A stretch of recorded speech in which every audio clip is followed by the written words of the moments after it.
भौतिकी, भौतिकी का वर्गीकरण कर लिए थे। भौतिकी को दो वर्ग में बांटा गया था, एक 1900 ईस्वी के पहले की घटना के आधार पर और 1900 ईस्वी के बाद की घटना के आधार पर। जो 1900 ईस्वी के पहले की जो घटनाएं है उसको किसके अंतर्गत, चिद सम्मत भौतिकी में, और जो 1900 ईस्वी के बाद के जो घटना है उसको चिद सम्मत भौतिकी को 5 वर्ग में वो सारा बता दिए हैं, और आधुनिक भौतिकी को भी 6 वर्ग में वो भी बता दिए हैं। ठीक है, अब हम लोग पढ़ेंगे, ध्यान रखिए, प्रकृति में मूल बल, यानी प्रकृति में मूल बल जो होता है कितना होता है, क्या क्या होता है उसको जानते हैं। देखिए समझिएगा, अब लिखते हैं प्रकृति। अगला हेडिंग आपको बनाना है, ध्यान रखिएगा, प्रकृति में मूल बल। मूल बल हम लोग देखिए अक्सर बहुत तरह के बल पढ़े होंगे, बहुत तरह का, संतुलित बल, असंतुलित बल, फलना बल, ढिलना बल, ये जानेंगे।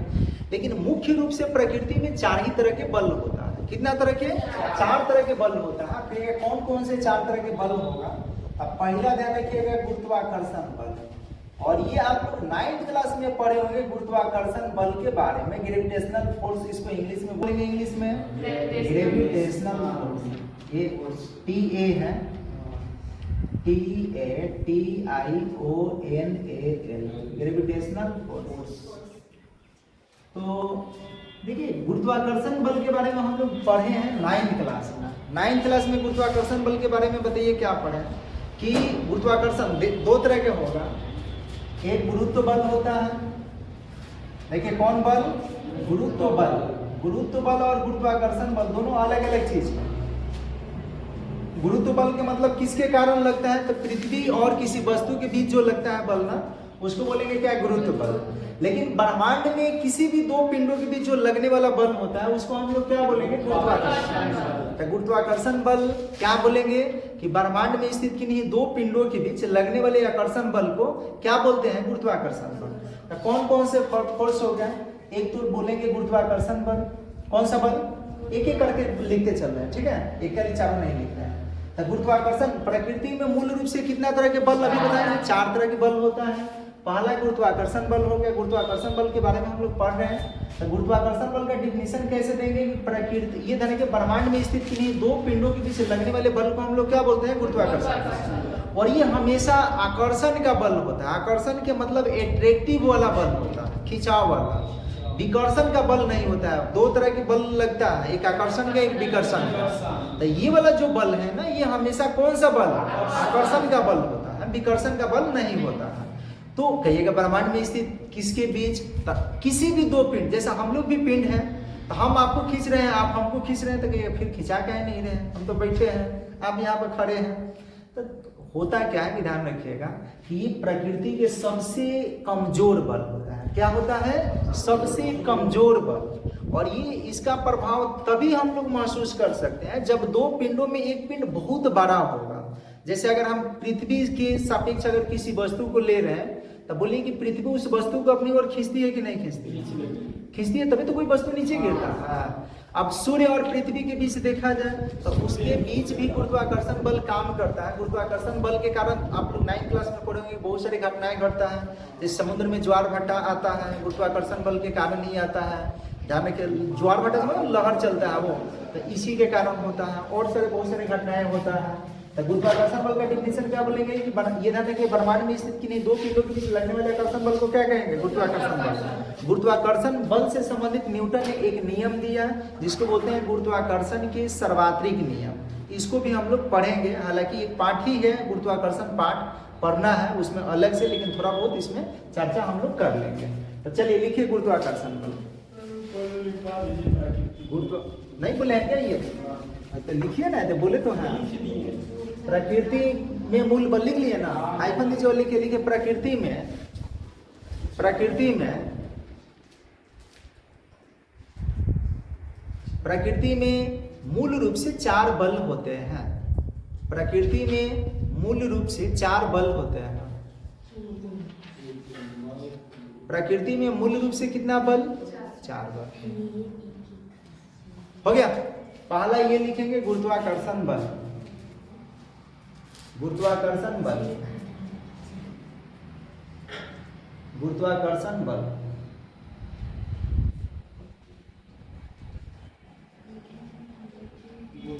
हो गया, आईफोन दीजिए और लिखिए, बोले लिखिए ब्रह्मांड में स्थित किन्हीं दो पिंडों के बीच, ब्रह्मांड में स्थित किन्हीं दो पिंडों के बीच, ब्रह्मांड में स्थित किन्हीं दो पिंडों के बीच, ब्रह्मांड में स्थित किन्हीं दो पिंडों के बीच लगने वाले आकर्षण बल को, ब्रह्मांड में स्थित किन्हीं दो पिंडों के बीच लगने वाले आकर्षण बल को गुरुत्वाकर्षण बल कहते हैं। ब्रह्मांड में स्थित किन्हीं दो पिंडों के बीच लगने वाले आकर्षण बल को गुरुत्वाकर्षण बल कहते हैं। गुरुत्वाकर्षण बल कहते हैं।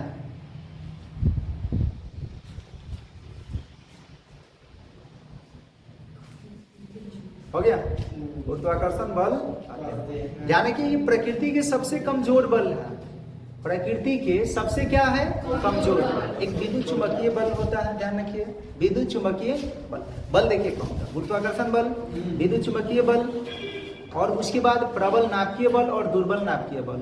तो नाम आ जाएगा दुर्बल नाभिकीय बल, लेकिन दुर्बल का मतलब ये मत समझ लीजिए कि वही कमजोर होता है। दुर्बल मतलब कमजोर होता है, ये नहीं कह रहे कि कमजोर नहीं होता, लेकिन प्रकृति में सबसे कमजोर बल कौन होता है, तो गुरुत्वाकर्षण बल ही होता है।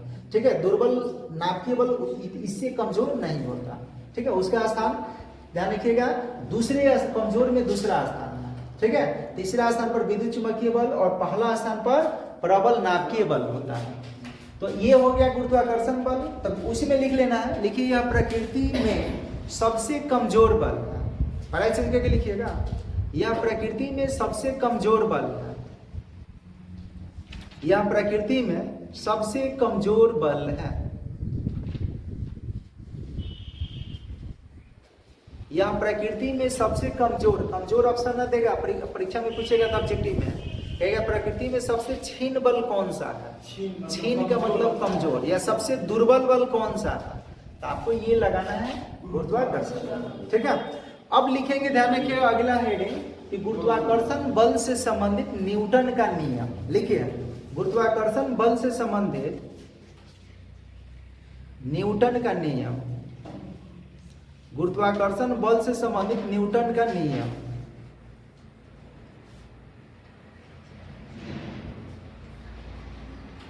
गुरुत्वाकर्षण बल से संबंधित न्यूटन का नियम।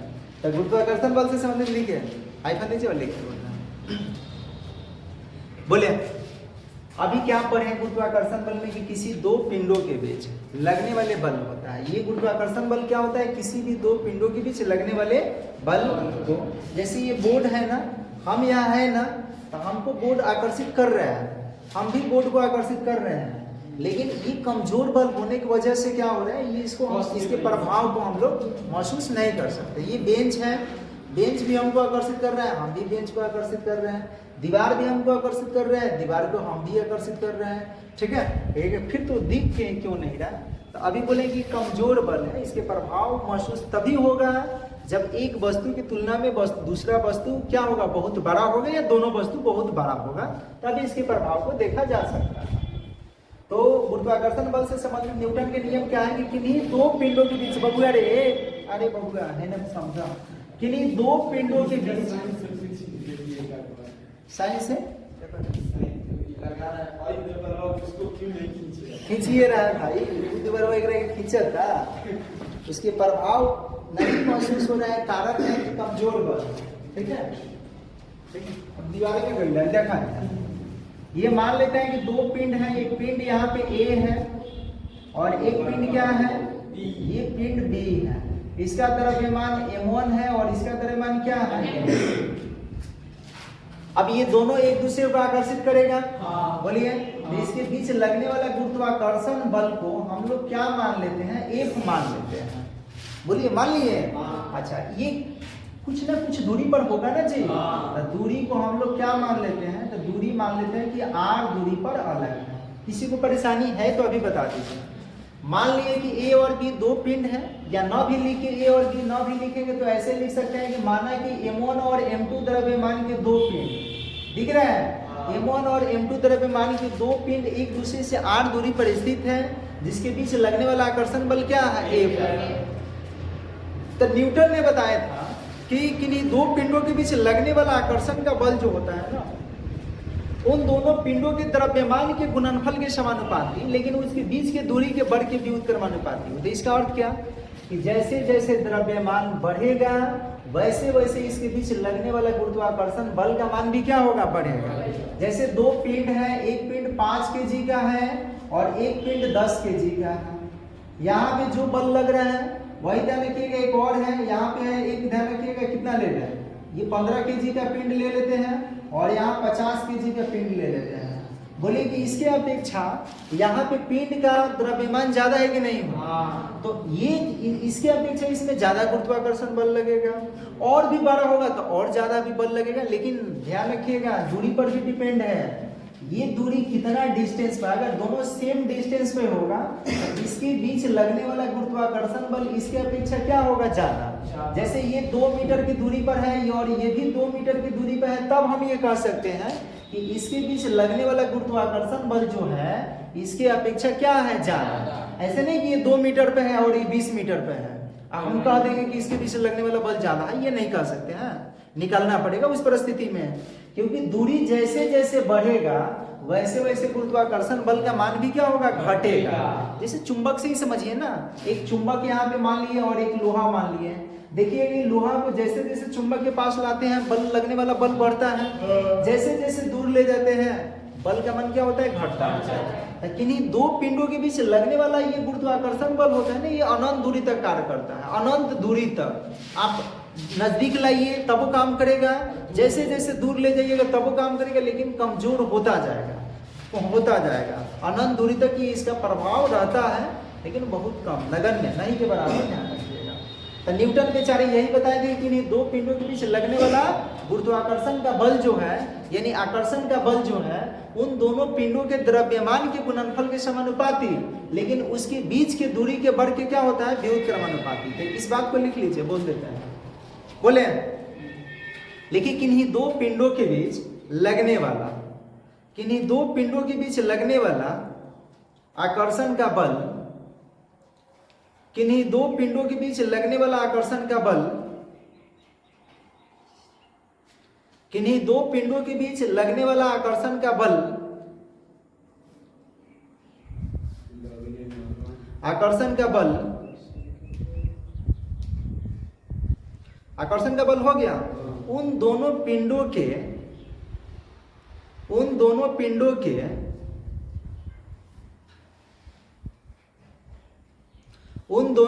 के द्रव्यमान के गुणनफल के समानुपाती, द्रव्यमान के गुणनफल के समानुपाती,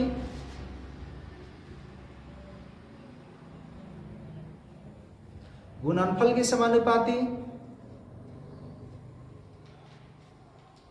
लेकिन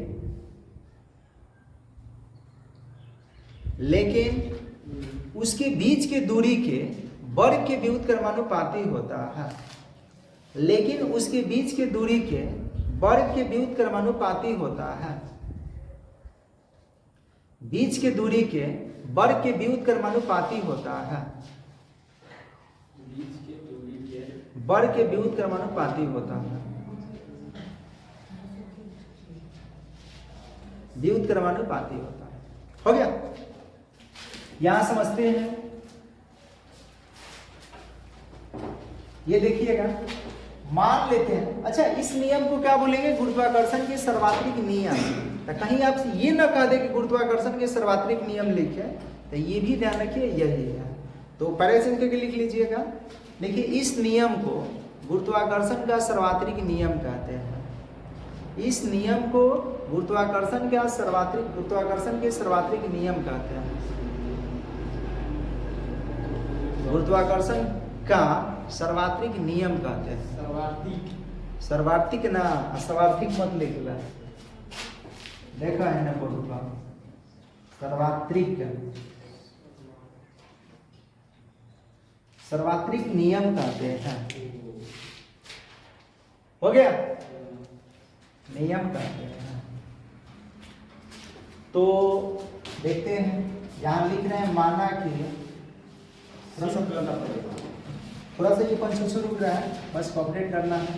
माना कि M1 एवं M2 द्रव्यमान के M2 द्रव्यमान के दो पिंड है, वो पिंड दो पिंड एक दूसरे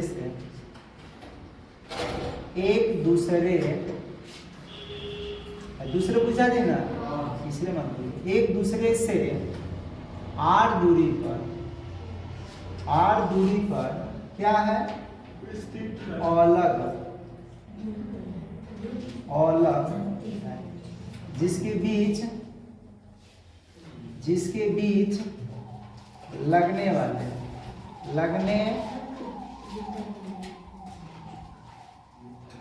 गुरुत्वाकर्षण बल या आकर्षण बल भी लिख सकते हैं, जिसके बीच लगने वाला आकर्षण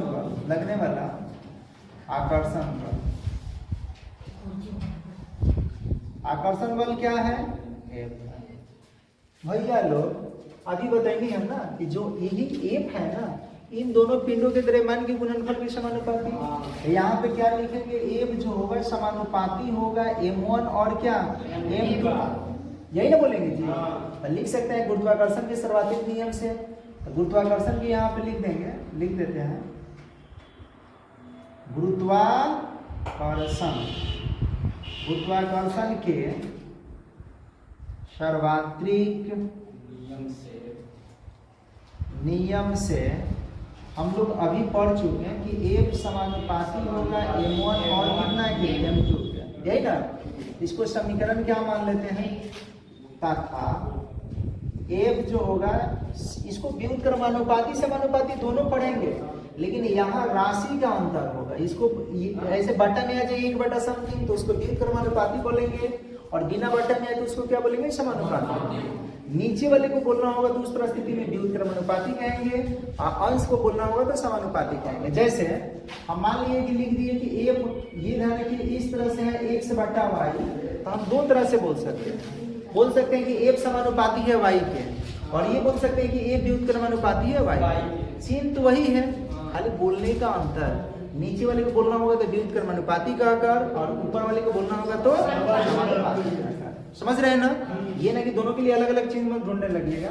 इसको समीकरण क्या मान लेते हैं, अब समीकरण 1 और 2 को मिलाएंगे, तो 1 में 1 मिलाएंगे तो क्या होगा बताइए, ठीक है। समीकरण 1 तथा 2 को मिलाने पर, बोलिए एफ में एफ मिलाइएगा तो क्या होगा, एफ में एफ मिलाएंगे, एलएचएस में एलएचएस, आरएचएस में आरएचएस। अब यही हंस रही है, एफ में एफ मिलाने का मतलब क्या होगा, ठीक है। कहा बराबर थोड़े लिखा कहा था कि पढ़ेंगे, हम करेंगे मिलाने पर, आप कहिए कि बराबर मिलाएंगे तो क्या होगा, एफ में एफ बराबर है तो क्यों मिलाएंगे। हे भैया बराबर कुछ रहेला तो ना मिलावल जाला, ये बता दो है, बराबर कुछ रहेला तो ना मिलेला। एक लोटा हुंगरा घर से दूध लिए, एक लोटा हुंगरा घर से, ऑटो तो मिला सकत रहा कि ना मिला सकता रहा, तो बराबर बता रहे ना मिली, अलग अलग होगा, बता दो। मिलाने का मतलब क्या करेंगे बताइए, एफ में एफ मिलाएंगे तो एफ ही होगा। अरे एफ है वही, एफ लिखेंगे, और समानुपाती ये तो ऊपर है ये नीचे है ना, तो इसमें एक मिलाएंगे तो यही होगा, यानी ये होगा M1 और कितना M2 बाटा में कितना। समानुपाती के चिन्ह हटता है तो हम लोग 8th क्लास में पढ़े हैं ना कि कोई कांस्टेंट आता है, कोई भी कांस्टेंट, लेकिन यहाँ पे कांस्टेंट जी आएगा। नीचे दिख रहा है क्या, नहीं दिख रहा देखिए यहाँ पे लिख देंगे, इसी को हम लोग लिख सकते हैं क्या, एफ बराबर समानुपाती के चिन्ह हटाएंगे और इसके बदले में कांस्टेंट लाएंगे, तो कांस्टेंट यहाँ पे क्या आएगा जी, और ये लिखेंगे M1 M2 और बटा में क्या तो यही हो गया। ध्यान रखिएगा, गुरुत्वाकर्षण बल दो पिंडों के बीच लगने वाला गुरुत्वाकर्षण बल निकालने का फॉर्मूला जहां लिख देंगे कि जहां एक जी जो है जी बराबर क्या है, नियतांक, ठीक है, नियतांक है,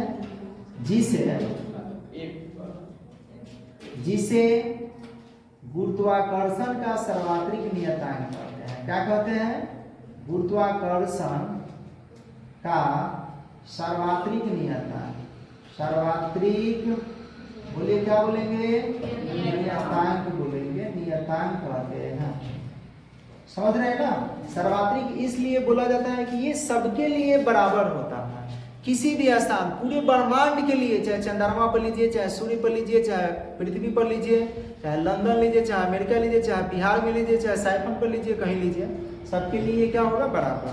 कितना होगा जी का मान? जी का मान ध्यान रखिएगा 6.67 गुना 10⁻⁻11 newton meter square, newton meter square प्रति केजी स्क्वायर होता है। ये आपको याद रखना होगा, ठीक है? धीरे से इसको छाप लेना।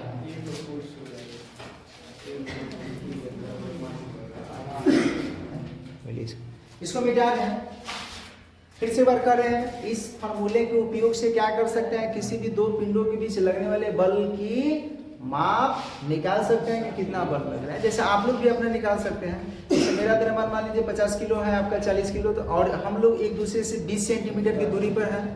हंस रहे हैं 50 किलो के हैं ठीक है, 50 किलो के नहीं है, 60 किलो मान लीजिए, ठीक है? तो हम लोग के बीच भी आप निकाल सकते हैं कि कितना, ध्यान रखिएगा, बल लग रहा है। एक डिस्टेंस पता होना चाहिए कि 10 सेंटीमीटर है कि 20 सेंटीमीटर है, और उसके बाद ध्यान रखिएगा निकाल सकते हैं। M1 अपना द्रव्यमान मान लीजिए, चाहे मेरा द्रव्यमान मान लीजिए। M2 अगर M1 अपना मान रहे हैं तो M2 हमारा मान लीजिए, और R मान लीजिए कितना डिस्टेंस है। G के मान तो फिक्स है इतना। इस फार्मूला का उपयोग करके सूर्य और पृथ्वी के बीच लगने वाला गुरुत्वाकर्षण बल निकाल सकते हैं। इस फार्मूला का प्रयोग करके किसी भी दो पिंडों के बीच हम क्या निकाल सकते हैं, लगने वाले बल का परिमाप निकाल सकते। समझ रहे हैं क्या? अरे बोलिए, समझ रहे हैं? नहीं समझ में आ रहा है तो आंगिक प्रश्न बताएंगे, थोड़ा सा ही बता ले पहले बल सब, तो उसके बाद इससे रिलेटेड न्यूमेरिकल बताएंगे, ठीक है? तो पहला हो गया गुरुत्वाकर्षण बल। अब हम लोग दूसरा जानेंगे विद्युत चुंबकीय बल के बारे में। इसके बारे में विद्युत चुंबकीय बल, ठीक है, इलेक्ट्रोमैग्नेटिक फोर्स। तो दूसरा लिखिए विद्युत चुंबकीय बल, इलेक्ट्रोमैग्नेटिक फोर्स।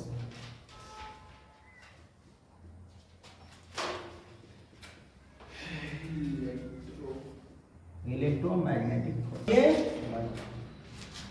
तो विद्युत, जहां भी ध्यान रखिए, अगर विद्युत की बात कर दें तो विद्युत आप लोग 10th क्लास में पढ़े थे ना।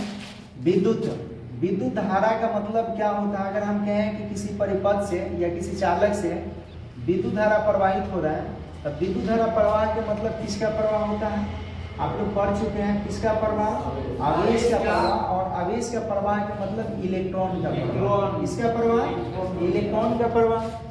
किसी भी, ध्यान रखिएगा कि अगर कोई चालक है, परिपथ है, जो भी है, तो उस चालक या परिपथ में जिस दिशा में आवेश प्रवाहित होता है, यानी इलेक्ट्रॉन प्रवाहित होता है, उसके विपरीत दिशा में विद्युत धारा प्रवाहित होता है।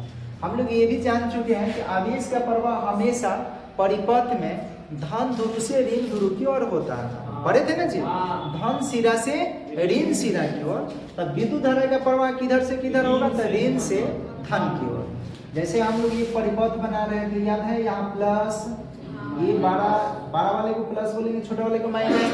दो सेल जुड़ा है, ये सेल कहेंगे, सेल का संकेत बताया ना, ये वाला सेल होता है। अब एक या एक इधर के जब दो या दो से अधिक सेल को जोड़ दिया जाता है तो बैटरी का निर्माण हो जाता है। तो ये हो गया। अगर ये परिपथ बन गया, बंद है, यहाँ कुंजी लगा देते हैं ताकि ऑन ऑफ किया जाएगा। अगर ये बंद कर दिया जाए तो आवेश का प्रवाह, हम लोग एक्चुअल में ये पढ़ लेते हैं विद्युत धारा बह रहा है। ये विद्युत धारा इस तरह से नहीं बह रहा है, विद्युत धारा नहीं, ये आवेश प्रवाहित होता है ऐसे। तब विद्युत धारा, क्योंकि धन ये है ना, धन से ऋण की ओर विद्युत धारा नहीं प्रवाहित होता है। विद्युत धारा ऋण से किधर? धन। ऋण से किधर? आवेश का प्रवाह इधर से इधर होता है। समझ रहे हैं क्या? आवेश का प्रवाह हमेशा धन ध्रुव से होता है। चलिए, अब तो विद्युत चुंबकीय बल क्या होता है? यानी कि किसी मतलब आवेशित कणों के बीच लगने वाले बल को हम लोग क्या बोलते हैं? तो विद्युत चुंबकीय बल कहेंगे। ये दो आवेश में समझना है कि अगर आवेश जो होता है ना, आवेश स्थिर होता है, आवेश स्थिर भी हो सकता है और गतिशील भी हो सकता है। क्या बोलिए, हो सकता है क्या?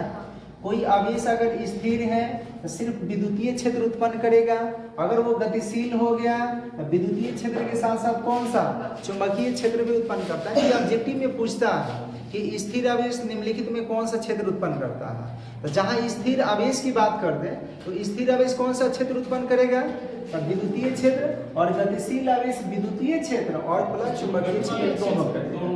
इंपॉर्टेंट है, याद रखना ऑब्जेक्टिव के लिए कि गतिशील आवेश विद्युतीय क्षेत्र और चुंबकीय क्षेत्र दोनों उत्पन्न करता है, जबकि स्थिर आवेश कौन सा, तो सिर्फ विद्युतीय क्षेत्र ही उत्पन्न करता है। तब विद्युत चुंबकीय बल क्या कहेंगे कि आवेशों के बीच लगने वाले बल को क्या बोलते हैं, विद्युत चुंबकीय बल, या आवेशित कणों के बीच, आवेशित पिंडों के बीच लगने वाले बल को क्या बोलते हैं, विद्युत चुंबकीय बल। समझ रहे हैं क्या, तो लिखिए, बोले लिखिए आवेशित पिंडों के बीच आवेशित पिंड के या आवेशों के बीच कर सकते हैं, दो आवेशों के बीच लगने वाले बल को क्या बोलेंगे, विद्युत चुंबकीय बल। दो हो या दो से अधिक भी हो सकता है, आवेशों का निकाय भी हो सकता है। सिंगल आवेश के बीच बल लगेगा क्या, एकल, ध्यान रखिएगा, बल का अस्तित्व नहीं होता। ये हम लोग पढ़ेंगे कि एकल बल का अस्तित्व प्रकृति में नहीं है। एकल बल का मतलब क्या, कि कोई एक पिंड में अपने आप में बल लगेगा कैसे, अब हम अपने आप में बल लगाएंगे कैसे, आप अपने आप में बल लगाइएगा कैसे, कहिएगा इसे दाबेंगे, अरे ये तो उल्टा वाली बात हो गया ना, ठीक है, दाबेंगे। तो ये ध्यान रखिएगा एकल बल का अस्तित्व नहीं होता है। तो हम विद्युत चुंबकीय बल को ये भी कह सकते हैं कि दो आवेशों के बीच लगने वाले बल को क्या बोलेंगे, विद्युत चुंबकीय बल कहते हैं, विद्युत चुंबकीय बल। तो उसको भी लिख लीजिए, अथवा दो आवेशों के बीच लगने वाले बल को अथवा में, जी मतलब अथवा में लिख लो, दो आवेशों के बीच लगने वाले बल को, दो आवेशों के बीच लगने वाले बल को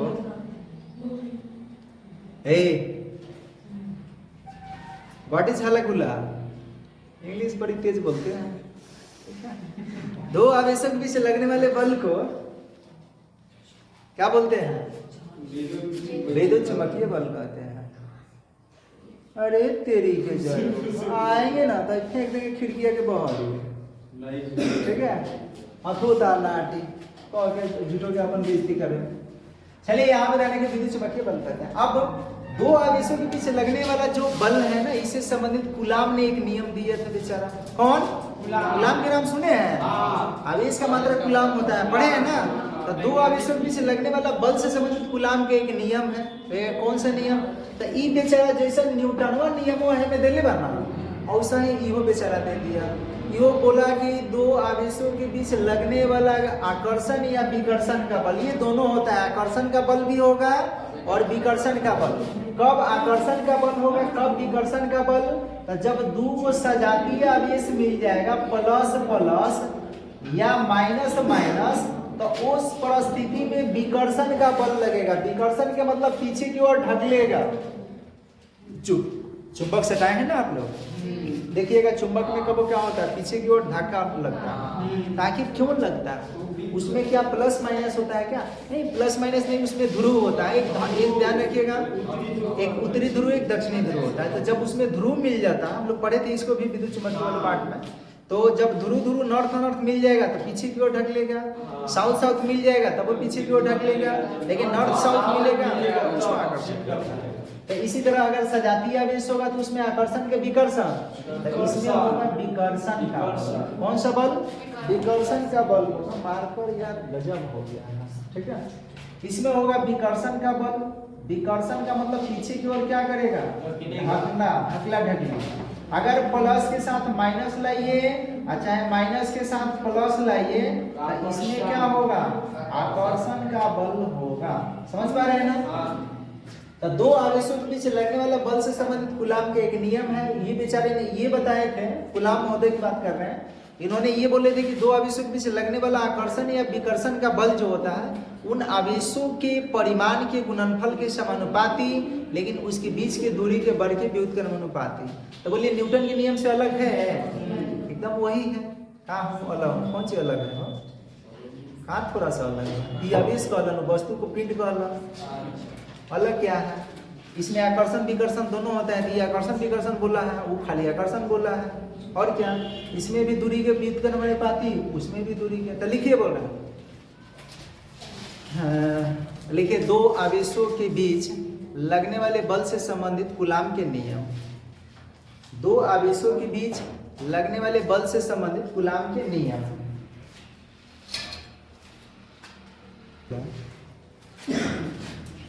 देखिए दो आवेशों के बीच लगने वाले बल से संबंधित कूलाम के नियम। हम लोग जानेंगे आकर्षण कब होगा।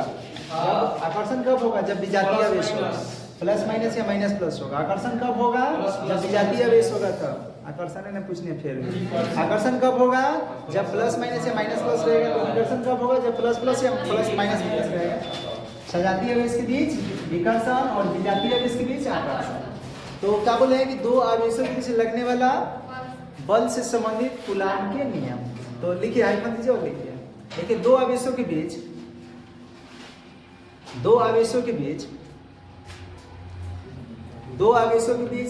लगने वाला आकर्षण या विकर्षण का बल। दो आवेशों के बीच लगने वाला आकर्षण या विकर्षण का बल। दो आवेशों के बीच लगने वाला आकर्षण या विकर्षण का बल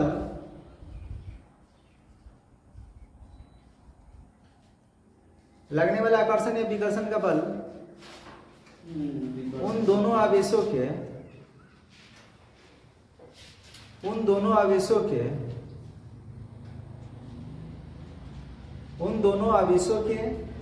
परिमाण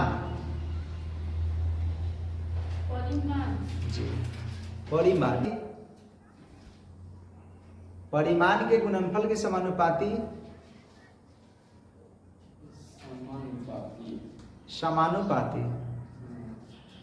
लेकिन उनके बीच के दूरी के वर्ग के व्युत्क्रमानुपाती होता है। लेकिन उनके बीच के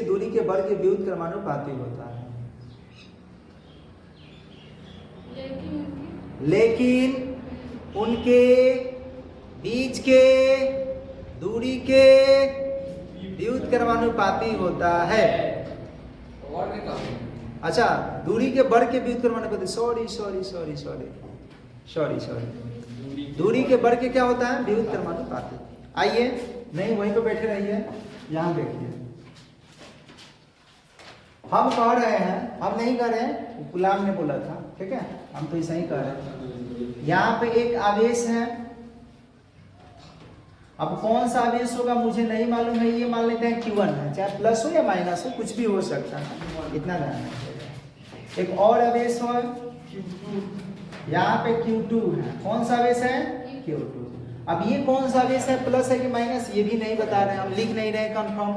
कि हो सकता है कि ये दोनों प्लस होगा, या हो सकता है कि दोनों माइनस होगा, या हो सकता है एक प्लस एक क्या होगा? माइनस होगा। पहला प्लस दूसरा माइनस, नहीं तो पहला माइनस दूसरा, यही ना कंडीशन बन सकता है। तो हम ये नहीं दर्शा रहे हैं कि ये क्या कौन सा क्या है ना है, बस इतना ध्यान रखिए। मान लिया है Q1 और Q2 परिमाप के दो आवेश हैं, एक दूसरे से कितना दूरी पर है? तो एक दूसरे से मान लेते हैं कि R दूरी पर है। कितना दूरी पर है? R दूरी पर है। तब ये इस पर बल लगाएगा, ये इस पर बल लगाएगा, चाहे आकर्षण का बल लगे चाहे विकर्षण का बल लगे, बल तो लगेगा ही। तो हम यही लिखेंगे कि माना कि Q1 और Q2 दो आवेश एक दूसरे से कितना? R दूरी पर स्थित है। लिखेंगे माना कि Q1 बुझा जा रहा है क्या? Q1 एवं Q2 दो आवेश एक दूसरे से R दूरी पर स्थित है। R दूरी पर स्थित है, कोई परेशानी? जिसके बीच लगने वाला आकर्षण या विकर्षण का बल F है। ये लिख देंगे जिसके बीच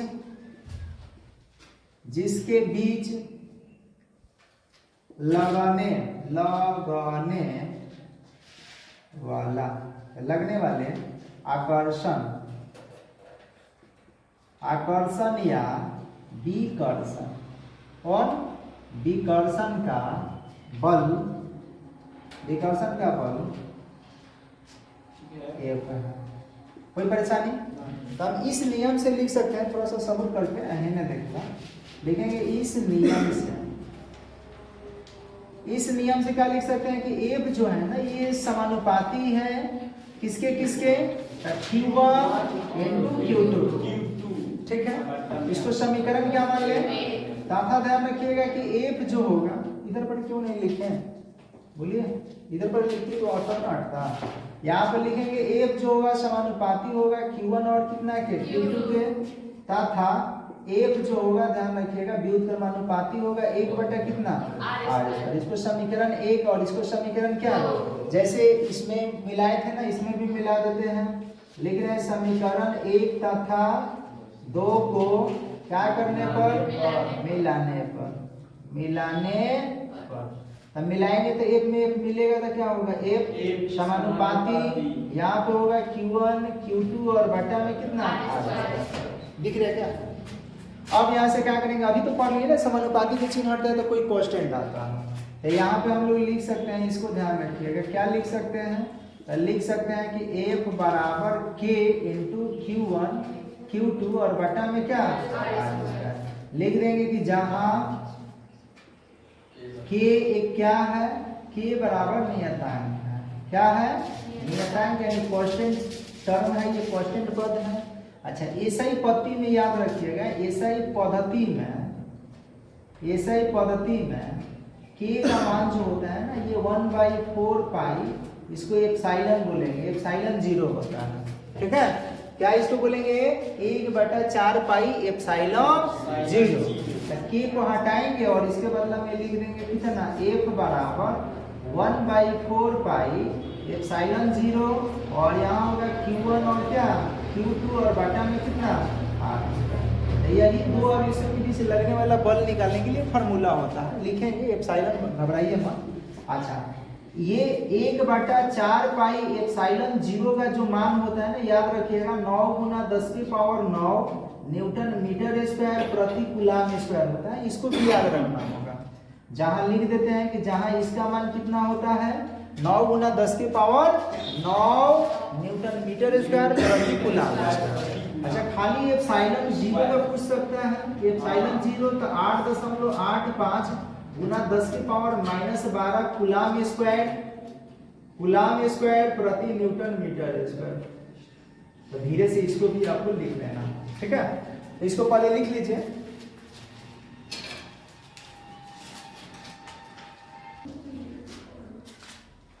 इसको मिलाने कोई दिक्कत रहेगा नहीं, हो गए 3 चौथा। अभी कहीं घर से, सॉरी दूसरी ना बताए, घर से फोन नहीं आएगा,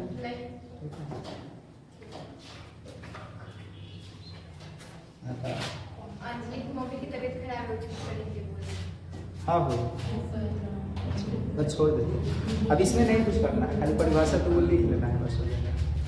तीसरा आपको ध्यान देना होगा प्रबल नाभिकीय बल, प्रबल नाभिकीय। अरे सुनते हैं आप लोग क्या, हमारे सुनते क्यों नहीं है, इसको इंग्लिश में क्या बोलेंगे, स्ट्रॉन्ग न्यूक्लियर फोर्स। तो सुन लीजिए पहले, प्रबल नाभिकीय बल किसको कहेंगे, तो परमाणु के अंदर, परमाणु तो आप लोग पढ़े हैं ना, परमाणु के अंदर प्रोटॉन, मतलब परमाणु के नाभिक में प्रोटॉन और न्यूट्रॉन जिस बल से बंधे होते हैं ना, प्रोटॉन और न्यूट्रॉन की बात कर रहे हैं। किसी भी परमाणु के नाभिक में क्या होता है, नाभिक में प्रोटॉन, समस्त प्रोटॉन मतलब धन आवेश और ये न्यूट्रॉन होता है, क्या होता है न्यूट्रॉन, वो आपस में जिस बल से बंधे होते हैं ना, उसी को हम लोग क्या बोलते हैं, प्रबल नाभिकीय बल कहते हैं। तो लिखिए जल्दी से, प्रबल नाभिकीय बल, प्रबल नाभिकीय बल, स्ट्रॉन्ग न्यूक्लियर फोर्स।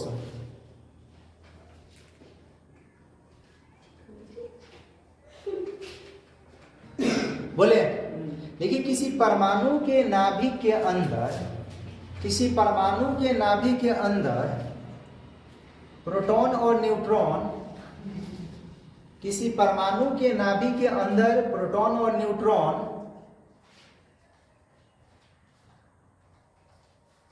किसी परमाणु के नाभिक के अंदर प्रोटॉन और न्यूट्रॉन जिस बल से बंधे होते हैं, किसी परमाणु के नाभिक के अंदर प्रोटॉन और न्यूट्रॉन जिस बल से आपस में बंधे होते हैं, उसे प्रबल नाभिकीय बल कहते हैं। उसे प्रबल नाभिकीय बल कहते हैं।